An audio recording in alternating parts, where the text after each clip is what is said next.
Right now at 6 o'clock, we begin with a story you'll see only on CBS Miami. Charges dropped for a former school principal who was accused of impersonating a Broward County Sheriff's Office deputy.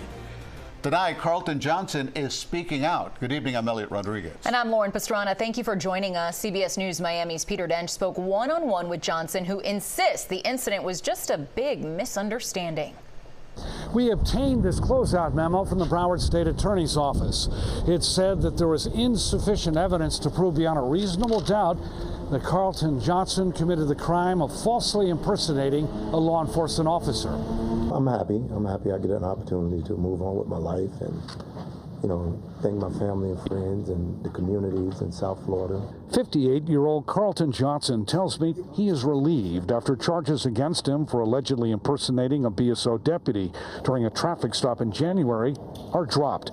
At the time, Johnson was principal of Cypress Run Education Center in Pompano Beach. Unfortunate situation, but I'm really happy to get back and focus on what I do best, and that's education and making sure children get the opportunity to be productive citizens in society. An FHP trooper had stopped Johnson's car for a tag violation. Authorities say Johnson had an honorary deputy badge issued in 2017 by former Broward Sheriff Scott Israel. I showed him the badge and I said it's honorary. There was body cam video. Authorities said Johnson said he was a reserve officer, but said that was not true. The closeout memo says Johnson was just trying to seek leniency rather than deliberately impersonate a police officer.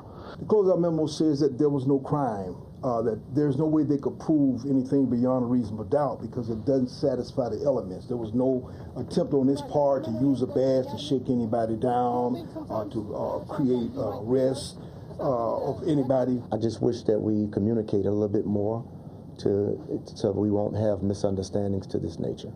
Johnson, also a former principal at Blanche Ely High School, says he is devoted to education. I've been in education all my life. My mother was a school bus driver. So, education was a priority for me. After his arrest, Johnson had initially been reassigned. Now he says he's eager to return to his job as principal of the Cypress Run Education Center. In Pompano Beach, Peter Dench, CBS News, Miami.